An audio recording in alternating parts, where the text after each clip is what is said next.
What's up, guys? Back with another video.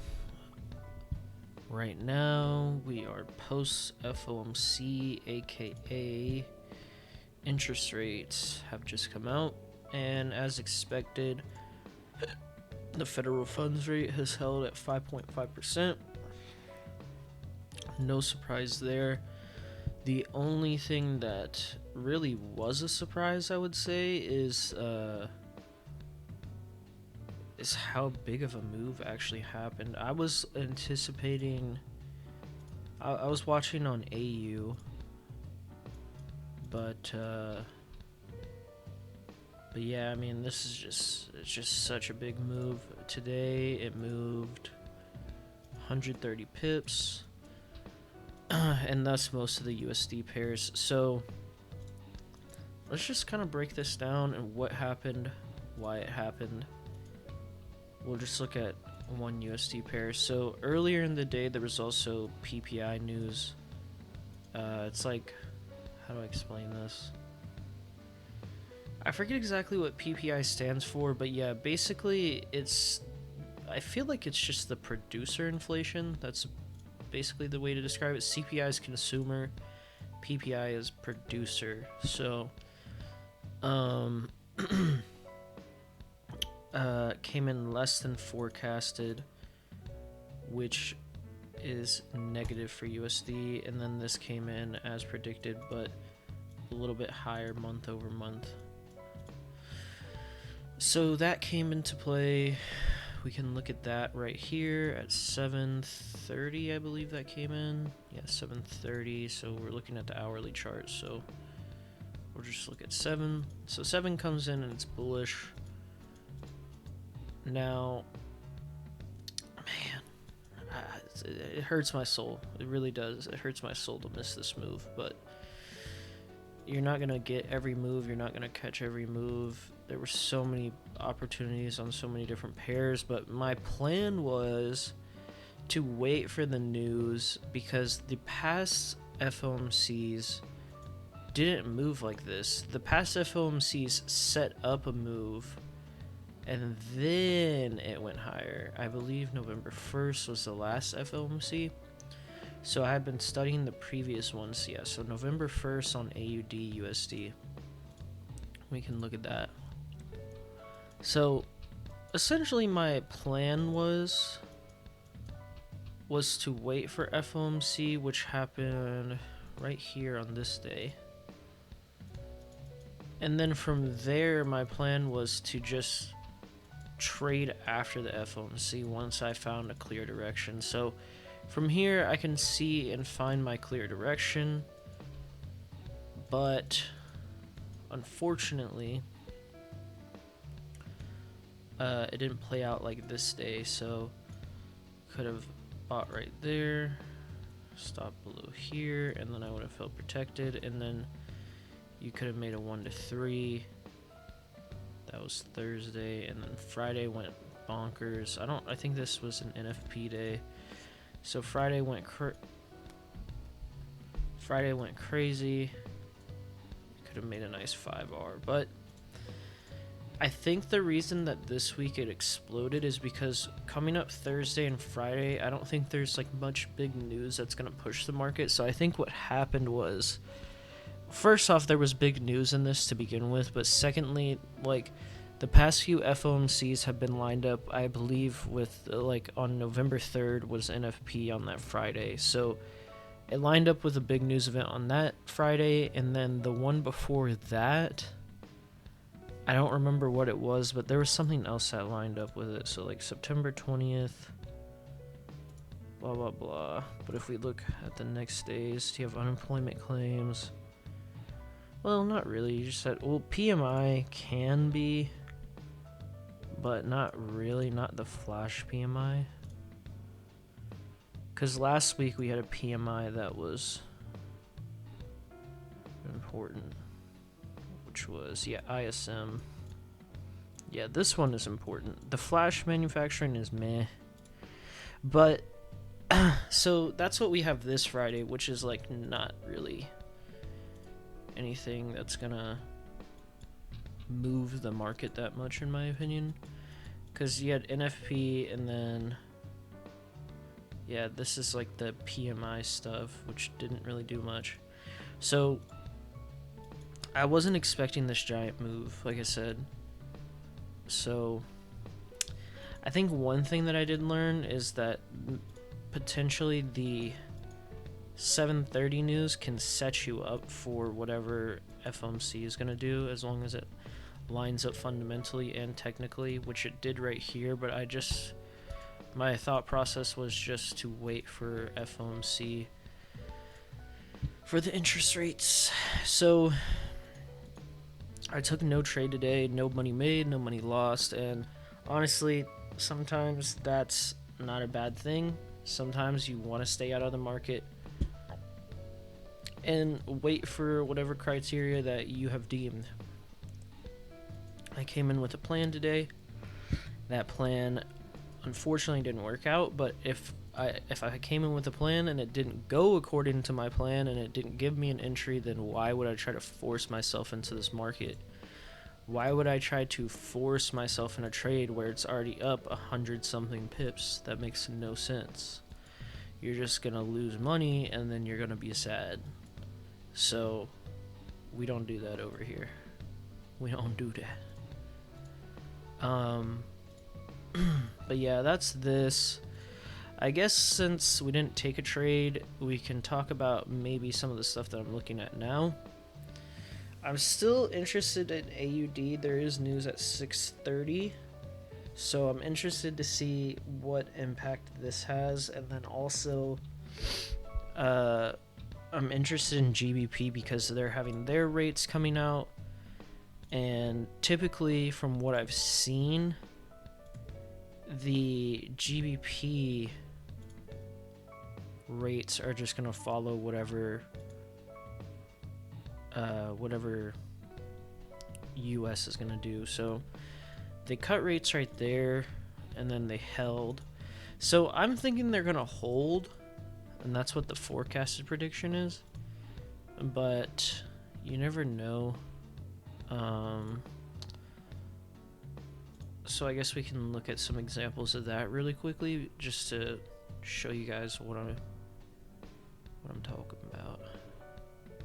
I'm also interested in CHF JPY. I've been keeping my eye on that. We'll just look at GA for an example.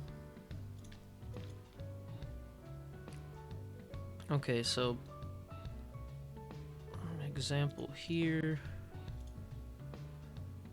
So this was the last FOMC. It's November 1st, and then right after that was also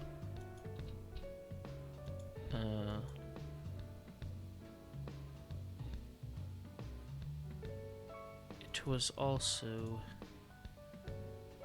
GBP rates. Sorry, my mind's going blank here. The GBP rates though, this was, oh no, it was at 6 or 7 a.m. So we'll see.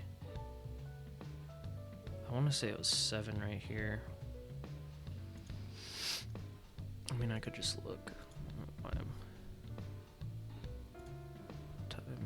Yeah, so last time it came out was at 7. Today or tomorrow it will be coming out at 6 a.m. So this is a big bearish spike, but really the entry is before that even happens. So if you got it right here, boom, boom, a little nice one to 2.5, but yeah, I would have waited for this. Only problem is right afterwards it starts going up again. So this is also GA, which is a little bit different than other pairs, but September 20th was another one, and then September 21st, I believe. Yeah, so September 20th, 21st. So we can can study this. And this is just a little preview into kind of what I do when I'm like looking at these events and kind of preparing for them. So FOMC happens right here. So this is showing me bullish. So potentially for this one, we would have probably bought right here. Change in state. Probably aim for, yeah, just that high. Now, GBP rates came out and then they did this. If I see this, I'm definitely selling. Probably selling right there or something. I don't know if I would put my stop above this high or if I would do this high. I'm not really sure. Obviously, you get a better return like that. But if you still put it above here, that's still a 3R. If you went right there, that'd be a 2, which is perfect. But, yeah.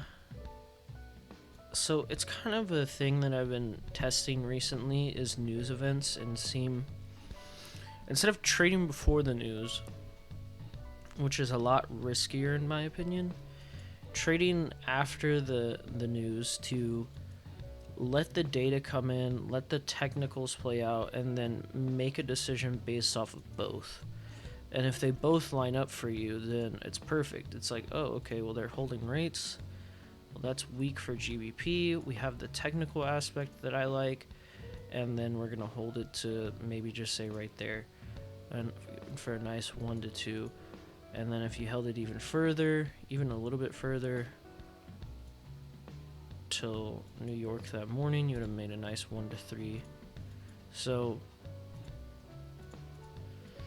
but this isn't probably even the most optimal for this. So, like when we look at, let me see, I don't think I have GU on here. Look at GBP USD. Now,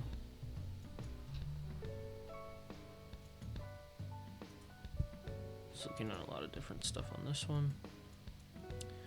When we look at GU, have to go back to November 1st, and then November 2nd was the GBP rates. So 13, boom, right there. That for me is bullish for a couple of reasons, but could have bought in somewhere in there.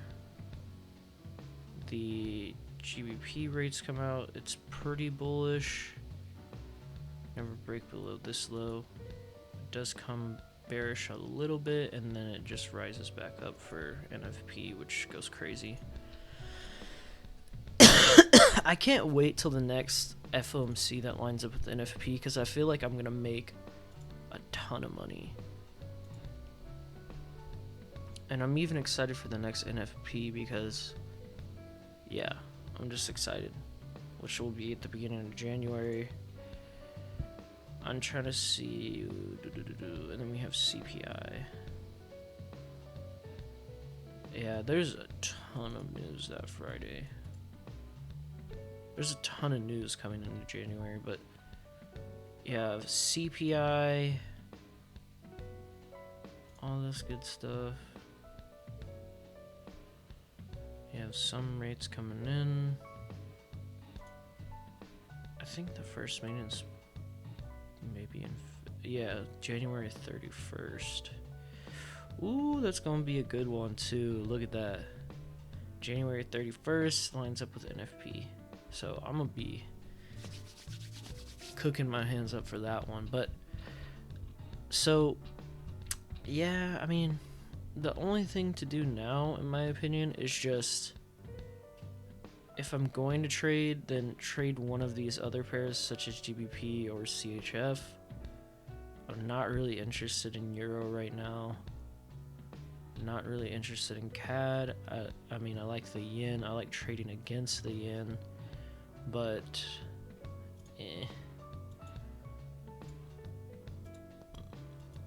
Let's look at September 20th for this one. first.